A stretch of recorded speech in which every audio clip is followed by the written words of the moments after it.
안녕하세요. 저는 아이를 키우며 일을 하고 있는 30대 여자입니다. 제가 지금 마흔이 조금 안 됐는데 결혼을 늦게 하다 보니 아이가 아직도 조금 어립니다. 솔직히 일과 육아를 병행하는 게 쉽지도 않고 내가 왜 이렇게 살아야 되나 후회를 할 때도 있습니다. 사실 지금 한창 말을 안 들을 때라 요놈을 어떻게 하면 말 좀 잘 듣는 어린이로 키울 수 있을지 고민을 하며 살아가는데, 또 한편으로는 아이가 커가면 커갈수록 요 쥐방울만한 녀석이 없었으면 어떻게 내가 살아왔을지 항상 생각합니다. 사실 아이라는 게 낳기 전에는 별 생각이 없었습니다.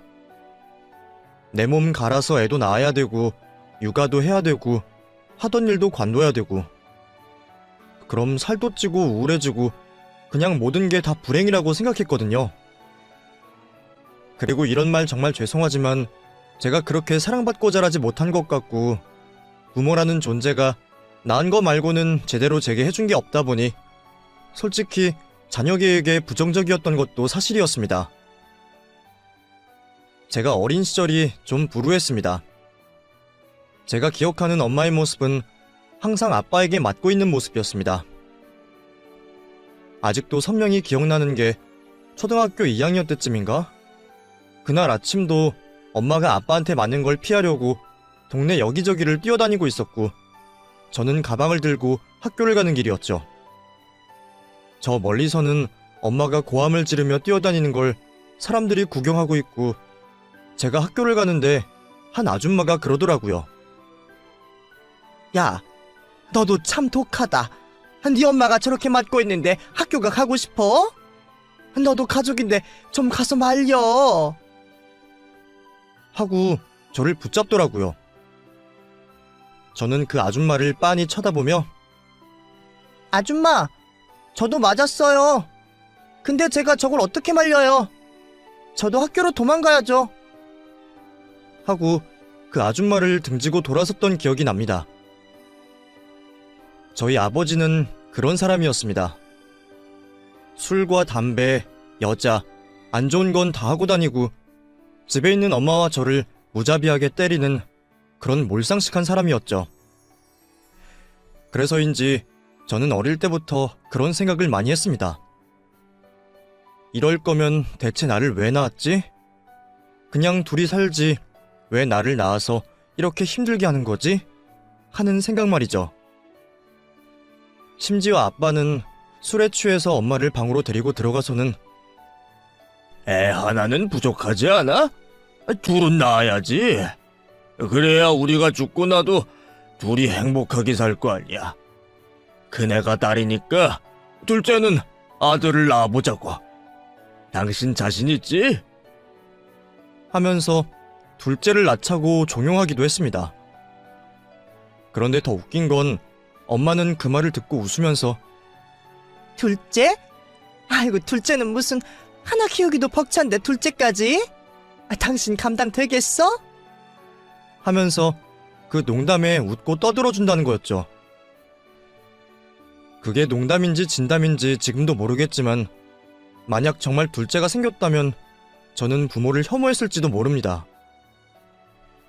지금이야 아이를 낳고 싶지 않으면 낳지 않는 시대가 됐고, 옛날처럼 생긴 대로 줄줄이 낳아서 7남매, 8남매까지 키우는 세상도 아닙니다만, 키울 자신도 형편도 안 되면서 자식만 낳으려고 하는 무능한 부모가 한심하게 느껴지기도 했습니다. 그래서인지 저는 어릴 때부터 결혼에도 그리고 출산에도 부정적인 사람이었습니다. TV 드라마에서 나오는 사랑 얘기, 영화에서 나오는 가족 감동 스토리 같은 걸 보고도 눈물 한 방울 흘린 적이 없었습니다. 그런 게 뭔지, 왜 우는지, 왜 기뻐하는지 아무런 감정도 느낄 수 없었거든요. 한 번은 중학교 때인가 특별활동 시간에 무슨 영화를 보러 갔는데 친구들이 영화가 끝나고 나서도 다 우는 겁니다. 심지어 담당 선생님까지도요. 저 혼자 멀뚱멀뚱하며 다른 친구들을 쳐다보고 있는데 선생님이 제게 그러더군요. 민지야, 넌 이 영화 안 슬퍼? 눈물 안 흘렸어? 네. 전 저게 뭐가 슬픈지 모르겠는데요? 하고 대답한 적이 있었죠. 선생님은 절 갸우뚱거리며 쳐다봤고 그 다음 월요일 저를 교무실로 불러서 종이 한 장을 내밀며 심리검사를 해보라고 준 적도 있었습니다. 당연히 결과는 제가 또래 친구들보다 공감성 수치가 엄청 낮고 성취감이나 목표만 높은 이상향의 인간이라는 결과가 나왔던 기억이 납니다. 어쩌면 그 결과가 정확한 걸지도 모르겠습니다. 전 지긋지긋한 집구석에서 빨리 벗어나고 싶어서 제가 할 수 있는 건 최선을 다해야 하는 성격이었습니다. 초등학교 때부터 고등학교 3학년 때까지 학원을 한 곳도 다니지 않고 오로지 교과서 위주로만 공부해서 전교 3등을 한 적도 있었습니다. 오죽하면 전교 1등인 아이 엄마가 저를 따로 불러서는 예, 너 뭐니? 너 어디 학원 다녀? 아니면 과외 받니? 하고 물은 적도 있더랬죠. 그 엄마는 학교 운영회 위원장이었는데 학교에 와서 교장 선생님을 만날 때마다 저를 불러서 이래저래 훈육을 하곤 했습니다. 그럼 제가 항상 마지막에 하는 말은 저 학원 못 다녀요. 집에 돈도 없고 우리 집 가난하거든요. 그냥 지금처럼 독서실에서 혼자 공부할 거고 어차피 과외받고 학원 다니는 전교 1등까진 못 따라가니까 걱정하지 않으셔도 돼요. 하고 제 자신을 깎아내리는 말이었습니다. 솔직히 자존심이 엄청 상했습니다. 하지만 현실을 받아들여야 한다고 생각했고 결국 전 중학교, 고등학교 6년 내내 전교 5등, 3등에 머무르며 1등을 한 번도 해보지 못했습니다. 솔직히 말하면 맘만 먹으면 1등을 할 수 있을 것 같았는데 그러면 일이 복잡해질 것 같아서 일부러 한두 개 틀린 적도 있었더랬죠. 그렇게 제 학창시절은 엄청 불행했습니다. 한편으로는 전교 1등을 하고 싶었지만 부모가 저를 책임져 줄 수 없다는 걸 알기에 눈에 띄지 않으려고 했고 부모는 그런 제가 부담스럽다며 자꾸 저를 밖으로 밀어냈습니다. 그렇게 고3이 되고 저는 대학에 가고 싶어서 홀로 국립대학을 알아보기 시작했습니다. 등록금은 적고 남들은 쉽게 올 수 없는 곳, 다른 사람들이 가고 싶어도 못 가는 곳을 찾기 시작했죠. S대까지 갈 성적은 아니었는데 등록금을 제가 벌어야 한다는 사실을 너무 잘 알아서 저는 지방에 있는 국립대를 선택했습니다. 그래야 집에서 나올 수 있고 제 몸이 부서져라 알바를 해서라도 집에서 나와 살고 싶었습니다. 그렇게 저는 대학에 합격하자마자 바로 옷가지 몇 개만 들고 나와서 지방에 있는 고시원에서 생활을 시작했습니다. 첫 달은 제가 모아둔 돈으로 어떻게 방을 마련했지만 당장 둘째 달부터는 돈이 없어서 알바를 2개씩 뛰어야 하는 상황이었습니다. 그렇게 저는 오전에는 편의점, 그리고 저녁에는 호프집 알바를 하며 생계 유지를 시작했죠. 그런데 정말 돈 버는 게 쉽지 않았습니다. 낮에 편의점에서 일을 할 때는 애 어른 할 것 없이 진상 손님이 가득했습니다. 예를 들면 먹고 싶은 빵이 매대에 없으면 저를 찾아와서 아가씨, 그 동그란 빵 있잖아. 팥 들어있는 거. 그거 어디 있어? 하고 반말부터 시전했죠.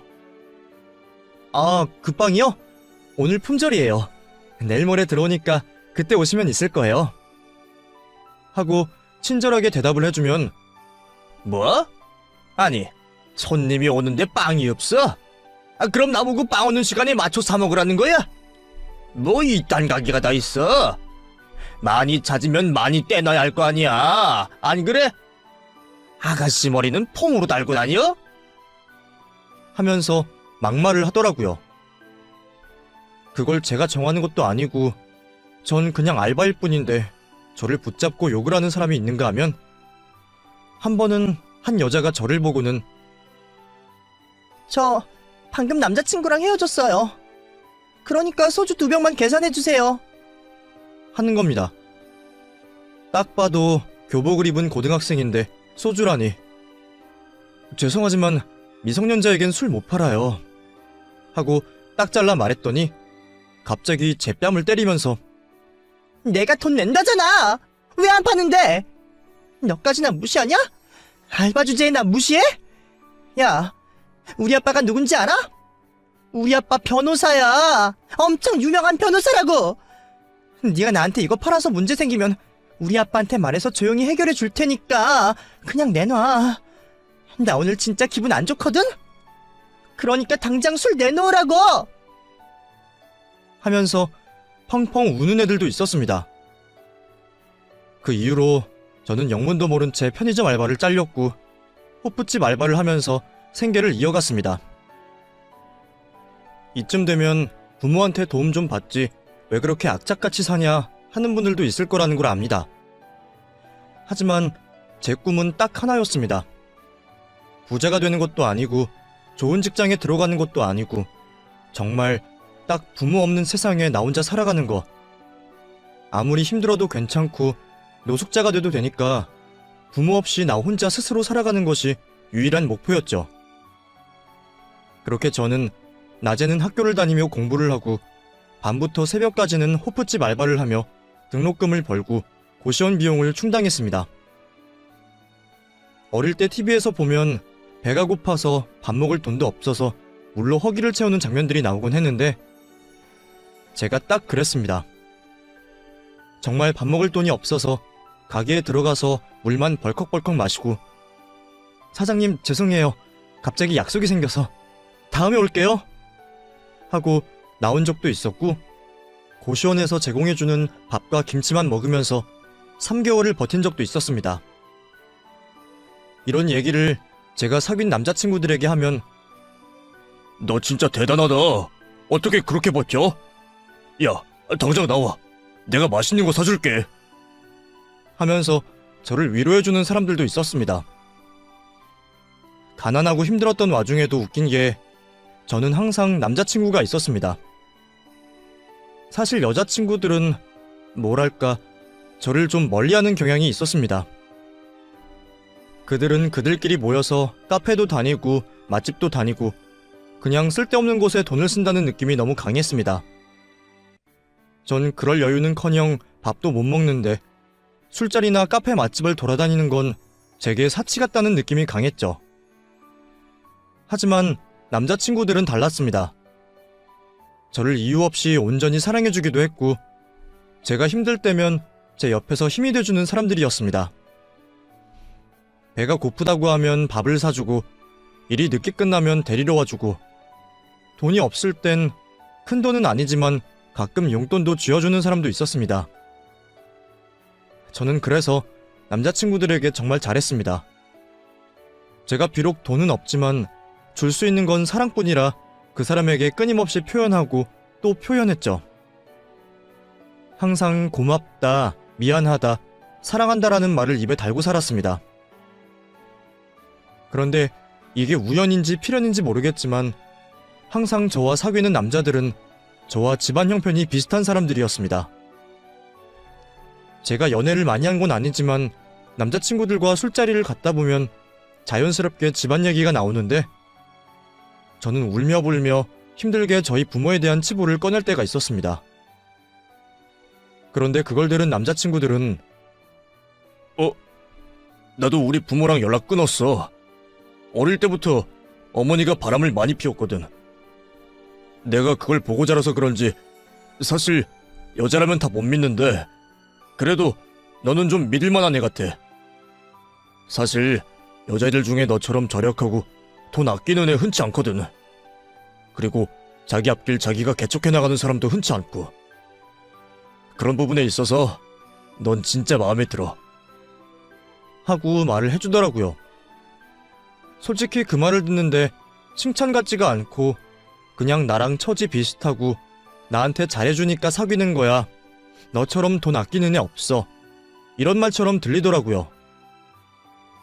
그 말을 들으니 뭔가 정이 떨어졌고 저는 그 다음날 그 친구에게 이별을 통보했습니다. 사실 몇 번의 연애를 했지만 이런 경우가 꽤 많았습니다. 그 후에 대학을 졸업할 때까진 남자친구를 사귀지 않았고 돈을 벌고 회사를 다니면 그래도 인맥도 넓어지고 제 인생 2막이 시작되는 거라 생각하며 몇 번 들어오던 소개팅 자리도 마다하고 돈 모으기만 매진했습니다. 그렇게 제가 원하는 기업에 입사를 하게 됐고 꽤 큰 기업이라 이름만 들어도 알만한 회사를 다니는 제 자신이 너무 자랑스러웠습니다. 버스 타고 출퇴근을 할 때도 일부러 사원증을 목에 걸고 다니고 종종 버스에서 마주친 아주머니들은 아이고, 아가씨, 여기 다녀? 공부 열심히 했나 보다. 우리 아들은 이번에 여기 들어가려고 면접 봤는데 떨어졌어. 너무 부럽다. 합격 비결이 뭐야? 우리 아들한테도 좀 알려주게. 하면서 제게 묻곤 했습니다. 그게 어찌나 뿌듯하던지 제 노력의 결실이 빛을 발한다고 생각하는 순간들이었죠. 회사가 좋다 보니 주변 동료들이 소개팅도 많이 해줬는데 저는 내 집 마련하기까지 연애는 안 하겠다는 생각으로 버티고 또 버텼습니다. 물론 제 느낌대로 만났던 대학 시절의 연애와는 다르게 저와 스펙도 비슷하고 외모도 괜찮은 남자가 많았지만 그래도 저는 목표가 있었기에 버티고 또 버텼죠. 그렇게 입사 3년, 회사를 들어가고 나서도 고시원 생활을 전전하던 저는 드디어 내 집 마련의 꿈을 이루게 됐습니다. 처음 계약서를 쓰고 내 집에 입주하던 그날이 아직도 꿈인 것처럼 몽롱하고 그날 밤에 너무 기분이 좋아서 잠을 하나도 못 잤습니다. 입주하고 1년간은 벽에 못 박는 것도 아까워서 못질도 안 하고 꼭 필요한 건 테이프로 붙이고 그랬던 기억이 나네요. 그렇게 일을 하다 보니 돈도 모이고 집도 생기고 남자친구를 사귀고 결혼만 하면 된다고 생각했습니다. 조금씩 마음의 여유가 생긴 저는 그때부터 들어오는 소개팅을 받기 시작했고 제게 1순위는 집안이 화목한 남자였습니다. 아마 그 조건을 달았던 건 제가 살아온 불행한 삶을 그 남자로 인해 조금은 바꿔보고 싶은 마음이었던 것 같습니다. 그렇게 동료의 소개로 한 남자를 만나게 됐습니다. 소개를 받기 전부터 야, 이 남자는 외모도 외모인데 집이 대박이야. 엄마가 어린이집 선생님이고 아빠가 무슨 사업하는 사람이라는데 그 집 외아들이거든? 근데 주식으로 대박이 나서 아빠가 사업을 외국까지 벌렸대. 그래서 돈 걱정은 안 해도 된다나 봐. 집에 일해주는 이모님도 계시니까 당연히 어머니는 스트레스도 없지. 돈 때문에 싸울 일도 없지. 뭐 걱정 고민이라고는 하나도 없어 보이는 사람이야. 내가 진짜 남자친구만 없었으면 어떻게든 확 꼬셔보는 건데 지금 남자친구가 너무 좋아서 헤어지지도 못하고 참. 아무튼 연애로도 결혼으로도 괜찮은 사람이니까 한번 만나봐 하고 마치 자기 동생처럼 자랑을 늘어놓더라고요. 그 사람은 저보다 3살 연하의 남자였는데 아버지 사업을 배우기 위해 회사에 다니고 있고 외아들의 집안도 넉넉하고 구김없이 자랐다는 게 가장 마음에 들었습니다. 그렇게 소개팅 자리에 나갔는데 저 멀리서부터 그 사람이 소개팅남이라는 걸 알겠더라고요. 큰 키에 절 보자마자 손을 휘적휘적 흔들면서 웃는데 정말 해맑고 순수한 사람 같았습니다. 깜짝 놀랐어요. 저인 거 어떻게 알고 그렇게 손을 흔드셨어요? 사진도 못 봤을 텐데. 그냥 느낌이라는 게 있잖아요. 소개팅하러 온 사람 같았어요. 그러다 아니면 어떡하려고요? 아니면요? 아니면 뭐 그냥 웃고 말거나 운 좋으면 친구 되는 거죠 뭐. 그래도 다행히 맞잖아요. 민지씨 맞는 거죠? 하면서 해맑게 저를 반겨주더라고요. 그렇게 그 사람과 마주 앉아 몇 시간 동안 얘기를 나눴는지 저녁 시간이 돼서 카페에서 나와 저녁도 먹고 2차로 호프집 가서 맥주도 마셨습니다. 거기서 제가 알바를 했던 얘기, 그 사람도 알바를 한 얘기, 취업 준비하면서 힘들었던 얘기, 그리고 아버지 사업을 배우느라 고생한 얘기 등 정말 수도 없이 많은 얘기들을 나눴는데도 지루하거나 쓸데없는 얘기라고 느껴지지 않았습니다. 그 사람의 살아온 배경, 환경, 부모님의 관계, 그리고 외모와 성격까지 모든 게 다 제가 너무 좋아하는 스타일이었고, 술을 마시면 얼굴이 빨개져서 술을 많이 마시지 못하는 것까지도 너무나 완벽하게 제가 좋아하는 스타일이었습니다. 그렇게 밤 12시가 다 돼서 저희 둘은 헤어졌고, 그 사람이 마음에 들었던 저는 제가 먼저 문자를 보내서 애프터 신청을 했습니다. 그렇게 2번을 더 만난 우리는 3번 만에 사귀기로 했고, 누구보다도 행복한 연애를 이어나갔습니다. 그 사람과의 만남은 너무 행복했습니다. 여유 있는 집에서 자라서 그런지 제게 돈 쓰는 것도 아까워하지 않았습니다. 만날 때마다 이거 너 주려고 오는 길에 사왔어. 이쁘지? 하며 목걸이를 내밀기도 했고, 근사한 선물이 아니더라도 꽃 한 송이라도 사다 주는 고마운 사람이었습니다.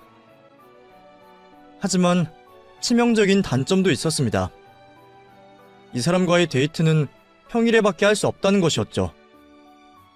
주말은 아버지를 따라 골프도 배워야 하고, 거래처 직원들도 만나서 식사 자리도 가져야 하고, 이런 것들이 미래를 위한 일이고 이 사람의 사업이다 보니 제가 함부로 욕심을 낼 수 없었습니다.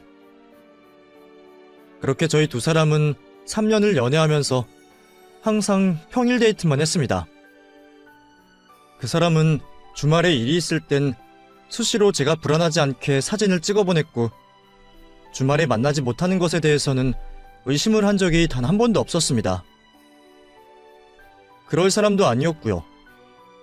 친구들은 제 말을 듣더니 야, 네 남친 유부남 아니야? 말이 안 되잖아. 세상에 평일에만 데이트하고 주말에 못 만나는 사람이 어딨어. 하면서 의심을 했지만, 그런 거 아니야. 진짜 바빠서 그래. 대신 평일이 좀 여유로워. 직장인이라고 다 평일만 일하는 거 아니잖아. 사업하는 사람은 다른가 봐. 난 그 사람 의심 안 해. 항상 내가 불안할까 봐 사진도 보내주고, 거짓말이라고는 한 번도 해본 적 없는 사람이야.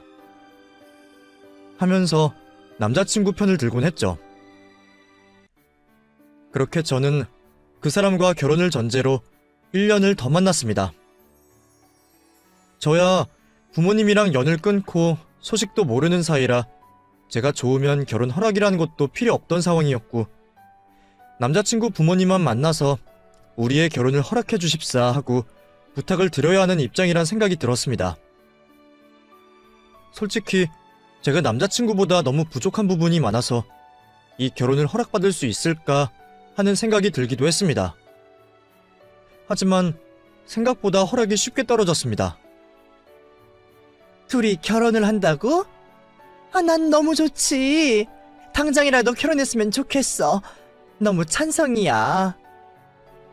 하고 저에 대해 아무것도 묻지 않으시고 그냥 바로 하라고 하시더라고요. 저는 너무 당황스러워서 네? 아, 네. 감사합니다. 하고 대답을 했는데 어머님이 저를 아래 위로 쳐다보시더니 근데 애는 좀 천천히 낳았으면 좋겠는데 당장 급한 거 아니지? 연상이라 빨리 애기 낳고 싶어? 하고 물으시더라고요. 아, 아니요. 그건 아니고 저도 제 일이 있어서 결혼하고 나서 좀 있다가 낳을 생각이에요. 당장은 생각 없어요. 하고 말씀드렸죠. 부모님에 대한 얘기도 묻지 않으시고 형제가 어떻게 되는지, 어디 회사를 다니는지 아무것도 궁금한 게 없어 보였습니다. 무슨 얘기를 나눴는지 기억이 잘 나지 않는 걸 보면 그냥 쓸데없는 얘기만 나누다가 온 것 같다는 생각이 드네요. 밥을 먹고 집 밖으로 나와서 남자친구에게 나 정말 결혼 허락받은 거 맞아? 어쩜 이렇게 쉽지? 나에 대해 궁금한 것도 없으신가? 하고 물었더니 우리 부모님이 원래 쿨한 스타일이야. 그리고 내가 이미 다 말씀드렸지, 대충은. 그래서 그러신 걸 거야. 내가 뭐 한다고 하면 반대한 적은 없어. 하면서 뿌듯해 하더라고요. 좀 신기했습니다. 집안 자체는 문제가 없어 보였고 부모랑도 사이가 좋아 보였는데 아들이 결혼하는 부분에 있어서 이렇게 쿨해도 되나 싶더라고요. 그렇게 큰 문제 없이 결혼 준비가 진행됐고 저와 남자친구는 꽤 괜찮은 호텔 레스토랑에서 결혼을 하게 됐습니다. 가족들만 모인 소규모 결혼식을 하고 싶다고 말씀드렸더니 그건 역시 좋다고 하시더라고요. 사실 전 부를 가족도 없고 친구나 회사 동료들 뿐이라 하객이 적었는데 사업하는 분들이면 아무래도 크게 하고 싶어 하실 텐데도 돈이 많아서 그런가 별로 저와 남편의 결혼에 관심이 없는 건지 아니면 정말 저를 존중해 주시는 건지 몰라도 빨리 식을 올렸으면 좋겠다면서 부추기기도 하셨습니다. 결혼이 대체 뭐라고 이렇게 하는 건지 모르겠지만 제가 딱히 시댁에 불만을 가질 수도 없던 것이 시댁에서는 도심의 꽤 큰 브랜드 아파트에 신혼집도 구해주셨고 혼수도 필요 없다면서 몸만 오라고 하셨습니다. 예물 예단 이런 거 안 해도 되니까 그냥 우리 아들이랑 잘 살기만 하면 된다며 바라는 것도 없다고 하시니 그냥 이대로 사는 게 좋은 건가 싶은 생각도 들었죠. 처음엔 너무 무심하셔서 서운하기도 했는데 막상 결혼을 하고 나니 오히려 시댁 간섭이 없어 편하더라고요. 하지만 전 뒤늦게야 왜 시부모님이 그렇게 저와의 결혼에 크게 반응하지 않으셨는지 별 감흥이 없었는지 알게 됐습니다. 지금 생각해도 참 어이가 없네요. 저희 부부가 결혼을 한 지 3년쯤 지났을 무렵이었습니다. 저는 이제 슬슬 임신 생각이 들기도 하고 남편의 아이를 갖고 싶다는 생각이 들었습니다.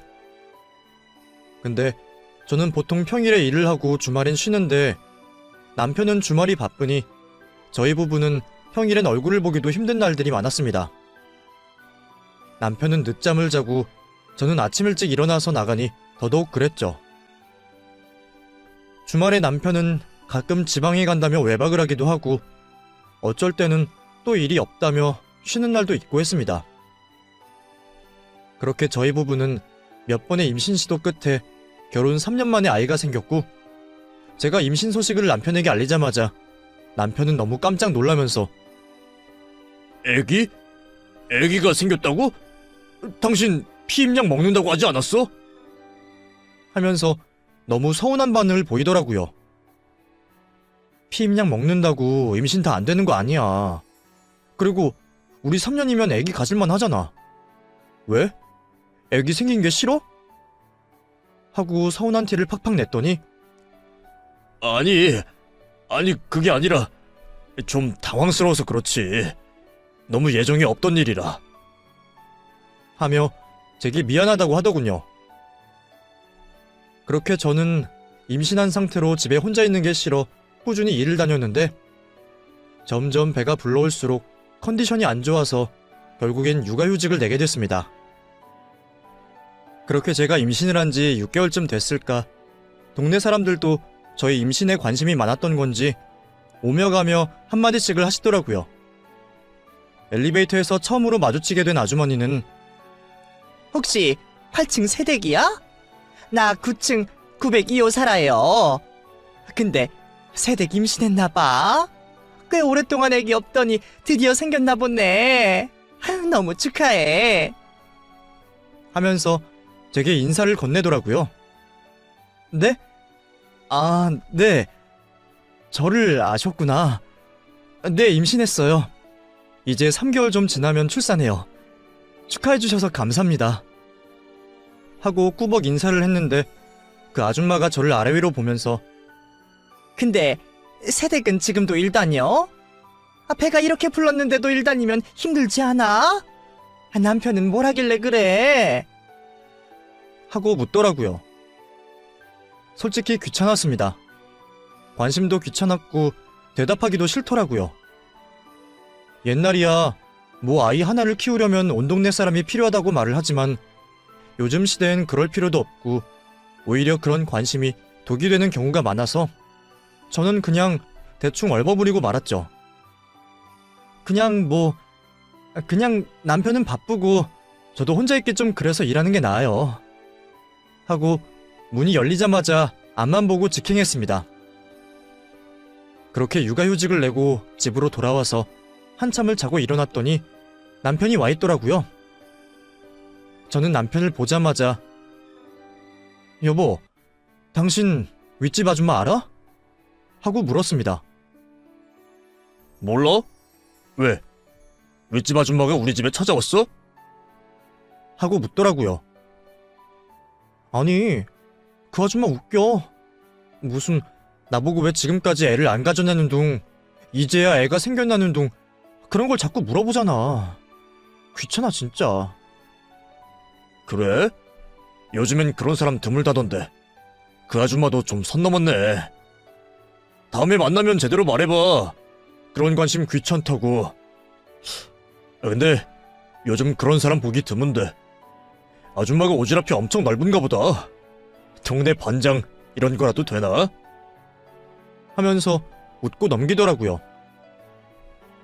그때는 아줌마가 짜증나기만 했고, 솔직히 제가 그때 스트레스를 좀 많이 받아서 별거 아닌 걸로 화가 날 수도 있었지만 일부러 그 아줌마를 좀 피해 다녔습니다. 그 뒤로 엘리베이터에서 남편과 같이 밖에 나가는 길에 아줌마를 마주치기도 해서 여보, 저 아줌마야. 내가 말했잖아. 그 귀찮은 아줌마. 하면서 궁시렁 댔습니다. 그렇게 저는 만삭이 됐고 그 아줌마랑 오고 가며 인사만 나누는 정도의 사이가 됐죠. 그런데 하루는 집에서 쉬다가 분리수거를 하려고 1층까지 낑낑대며 쓰레기를 들고 내려간 날이었습니다. 어김없이 그 아줌마를 만나서 아이고, 새댁. 아이고, 줘. 내가 들어줄게. 하면서 제 쓰레기를 들어주시더라고요. 감사해요. 하고 꾸벅 인사를 했는데 웬일인지 항상 수다스럽던 아줌마가 별말이 없는 겁니다. 그렇게 분리수거를 하고 있는데 아줌마가 저를 빤히 쳐다보시더라고요. 제가 그 시선을 무시하고 계속 분리수거를 했더니 제게 새댁, 혹시 말이야, 요즘 남편이랑 사이 좀 어때? 하고 묻는 겁니다. 남편이랑요? 좋아요. 왜요? 아니, 그게 말이야, 그냥 와이프가 만삭 때쯤 되면 보통 남편이 좀 힘들어 하더라고. 그 있잖아, 부부관계 그런 것도 안 되고, 남자는 솔직히 임신한 여자 마음을 100% 이해는 못한단 말이지. 나도 이혼해봐서 알아. 내 남편은 내가 아기 낳고 1살 때쯤인가 딴 년이 생겼다면서 나한테 이혼하자고 했거든. 그래도 그 사람은 좀 괜찮은 게 지금까지 애 키우느라 고생했다면서 따박따박 30만 원씩 보내준다? 이혼하고 나서도 양육비는 잘 보냈어. 다른 놈들은 그것도 안 하는 놈들이 천지래. 하면서 쓸데없는 얘기를 하는 겁니다. 저도 처음엔 참고 참았지만 자꾸 선 넘는 얘기를 하니 화가 나서 저기요 아줌마, 저희 집에 이제 관심 좀 꺼주실래요? 제가 이혼을 하건 재혼을 하건 아줌마랑 상관없는 일 아닌가요? 진짜 오지랖이 하늘을 찌르시네. 요즘 이런 건 관심이 아니라 사생활 침해라는 거 몰라요? 제가 뭐 아줌마한테 피해줬어요? 아니면 아줌마 신경을 거슬리게 했어요? 왜 이렇게 저희 집 일에 관심이 많으세요? 저번에도 그러셨잖아요. 임신을 언제 했냐는 둥, 뭐 애가 성별이 뭐냐는 둥 자꾸 물어보시는데 제가 알아서 할게요. 제발 신경 좀 쓰지 마세요. 하고 휙 돌아섰죠. 그런데 아줌마가 제 손을 잡더니 저기 새댁, 혹시 남편하고 이혼했어? 아니, 나도 이런 말 하는 거 진짜 조심스러운데 혹시나 해서 묻는 거야. 새댁은 나처럼 살지 않길 바라면서 얘기하는 거라고. 참견이라고 생각하지 말고 엄마라고 생각하고 들어봐. 내가 얼마 전에 통대표 회의하고 집에 돌아오는데 그 새댁 남편이 키가 크고 훤칠하잖아. 그래서 동네 사람들이 한 번씩 다 얘기를 했다고. 물론 뭐 이렇게 참견이라고 하면 미안한데 키가 크고 잘생겼으니 눈에 띄는 걸 어떡해. 근데 신랑이 집으로 안 가고 102동으로 들어가는 거야. 그래서 내가 좀 이상하다 싶어서 슬쩍 봤는데 엘리베이터를 타고 올라가더라고. 술에 취한 것도 아니고 뭐 거기에 볼 일이 있어서 그런가 싶어서 그냥 그러고 말았지. 근데 며칠 뒤에 토요일인가? 베란다에서 옷 좀 털려고 나왔는데 새댁네 신랑이 웬 여자랑 같이 백이동으로 들어가더라고? 그래서 내가 한참을 쳐다봤어. 분명 그쪽 신랑 맞아. 내 두 눈으로 똑똑히 봤다니까. 하면서 믿기 힘든 얘기를 하는 겁니다. 저는 그 말에 대답도 안 하고 집으로 들어와서 남편에게 전화를 걸었습니다. 남편은 제 전화를 받자마자 여보, 미안. 나 회의 중. 하고 전화를 끊더라고요. 속이 부글부글 끓었지만 남편에게 전화가 오기 전까지 인터넷을 뒤져보니 혹시나 바람을 피우게 되면 절대 티를 내지 말고 증거를 수집하라고 여기저기서 조언을 해주더라고요. 배가 땡겨오고 스트레스가 너무 심해서 밥도 안 넘어갔습니다. 그렇게 남편이 퇴근을 했고 평소처럼 대하려고 무던히도 노력을 했죠. 그리고 그 주 주말 남편은 옷을 챙겨 입고 여보, 나 미팅 갔다 올게. 하고 남편이 나가더라고요. 한 번도 이런 적이 없었는데 저는 남편을 따라 뒤를 밟았고 미팅을 간다던 남편은 정말 그 아줌마 말대로 저희 옆동인 102동으로 들어가는 겁니다. 제가 그때 무슨 정신이었는지 남편이 엘리베이터를 타고 올라간 층은 4층이었습니다. 만삭의 임산부인 제가 무슨 생각으로 그랬는지 모르겠지만 계단으로 4층까지 올라가서 집들마다 귀를 하나씩 대고 소리를 듣기 시작했습니다. 저희 아파트가 복도식 아파트라 한 층에 총 10집 정도가 살고 있는데 그렇게 듣는다고 소리가 들리는 것도 아니고 지금 제가 뭐 하는 짓인지 정말 현타가 오더라고요. 그런데 그때 한 집의 문이 철컥하고 열렸습니다. 본능적으로 저는 소리가 들리는 쪽으로 고개를 돌렸고 그곳에서 기가 막힌 광경을 발견하게 됐습니다. 민지야. 하고 제 이름을 부른 사람 다름 아닌 남편이었습니다. 그리고 남편 옆에는 작은 꼬마아이 한 명이 남편 손을 잡고 있더라고요. 여보, 그 애기 뭐야? 이거 어떻게 된 거야? 하고 제가 터벅터벅 남편 쪽으로 걸어가자 집안에서 또 다른 여자 한 명이 걸어 나왔습니다. 그 여자는 다름 아닌 시어머니였습니다. 세아가, 네가 어떻게 여길 왔냐? 하고 제게 묻더라고요. 어머니, 그거 제가 묻고 싶은 말이에요. 저 여자애 누구예요? 그리고 어머니는 왜 여기 계시는데요? 하고 되묻자 어쩔 줄을 몰라 하시더라고요. 남편은 제 쪽으로 걸어오더니 여보, 그게 어떻게 된 거냐면 하면서 제게 어떻게든 변명을 하려고 하는 겁니다. 저는 그런 남편을 밀치며 당신은 입 다물어. 어머니가 말씀해보세요. 이 꼬마는 누구예요? 그리고 어머니가 왜 이 집에서 나오시는데요? 도대체 어떻게 된 거예요? 왜 저만 모르는 거예요? 하고 어머님 앞에 섰습니다. 그러자 어머님이 쟤는 잘못 없어. 다 내가 그렇게 하자고 한 거야. 쟤는 죄가 없다. 진짜야. 다 내가 그렇게 하자고 한 거야. 그러니까 세아가 우리 아들 탓하지 마. 우리 애는 잘못 없어. 하면서 제 손을 잡으시는 겁니다. 그리고는 펑펑 눈물을 흘리시더라고요.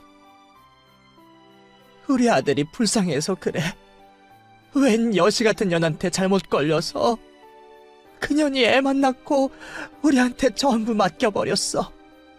그녀는 엄마 자격도 없는 년이야. 그럴 거면 내가 그냥 결혼하라고 했다.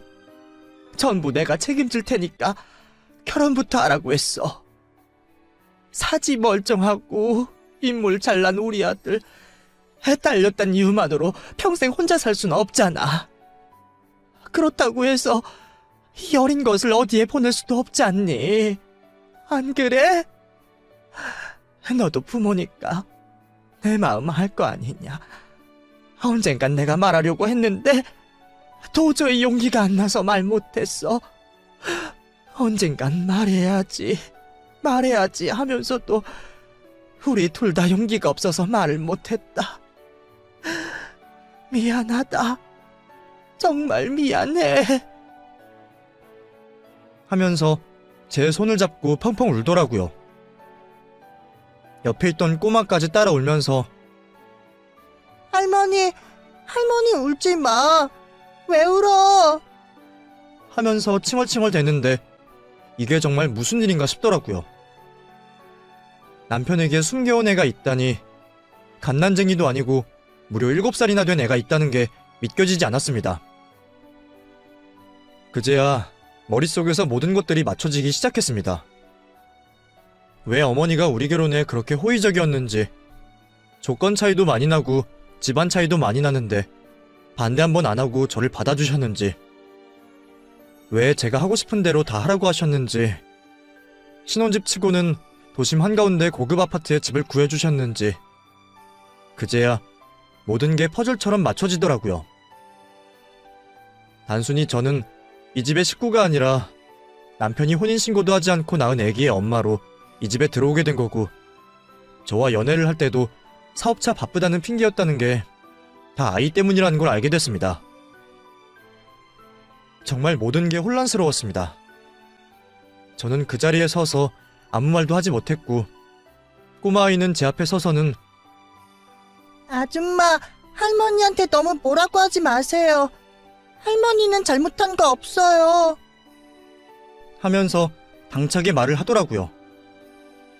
병신 같은 남편은 제 뒤에 서서 이마 위에 손을 짚고 미치겠네. 진짜 미치겠다. 하면서 같은 말만 반복할 뿐 아무것도 하지 못했습니다. 저는 모든 걸 확인하고 그 자리에서 터벅터벅 걸어서 집으로 들어왔습니다. 윗집 아줌마가 제게 해줬던 말들이 주마등처럼 머릿속에 스쳐 지나갔고, 남편이 집으로 들어왔을 때 물어보니 가끔 애기 엄마가 백이동 집에 찾아와서 같이 시간을 보냈다고 하더군요.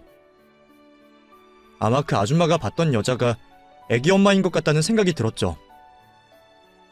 동네 사람들이 봤을 때는 당연히 말도 안 되는 이상한 광경임이 분명했고, 분명 제가 임신을 하고 있는데 남편이 자꾸 다른 집으로 들어가고 다른 여자와 걸어다니고 하는 모습을 보고 남편의 바람을 확신하셨던 것 같습니다. 결국 저는 그 아이를 받아들이지 못하고 남편과 이혼을 결심했습니다. 어차피 그 꼬마아이는 시댁 어른들 호적에 들어가 있으니 괜찮다고, 문제될 게 없다면서 저희 아이를 낳아서 잘 기르면 된다고 남편은 저를 설득했지만 그게 어디 말처럼 쉽나요? 배다른 자매가 같이 크는 모습을 제가 어떻게 두 눈 뜨고 볼 수 있겠습니까?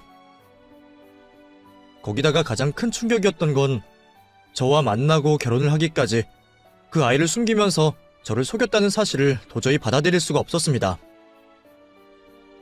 아이를 낳고 남편과 이혼을 하려고 했는데, 그럼 저도 미련이 생기고 아이가 태어나면 더더욱 이혼을 못할 것 같아서 그냥 바로 이혼을 하자고 했죠. 물론 당연 지금도 아이를 키우면서 남편에게 양육비를 받고 있고 위자료도 받았습니다. 시어머니는 가끔 제게 연락을 해서는 손녀딸이 보고 싶다고 말씀을 하시는데 솔직히 보여드릴 마음은 하나도 없습니다. 이런 제가 매정하다고 하실 수도 있지만 그 집안의 속은 지난 제 세월을 생각하면 경찰에 당장이라도 고발하고 싶은 마음뿐입니다. 어차피 제가 고른 남자고 제가 선택한 결혼이라 후회를 해도 아무 소용 없다는 걸 압니다. 하지만 시간을 되돌릴 수만 있다면 저는 결혼도 출산도 하지 않을 겁니다. 지금 저와 살고 있는 아이에게 너무나 미안하지만 아빠라는 존재에 대해 부정적인 인식을 심어준 것도 마음이 불편하네요. 하지만 대한민국에 살고 있는 싱글맘으로서 제 배 아파 낳은 아이가 적어도 저처럼 불행한 삶을 살지 않길 바라며 최선을 다해 키워보겠습니다. 긴 사연 들어주셔서 감사합니다.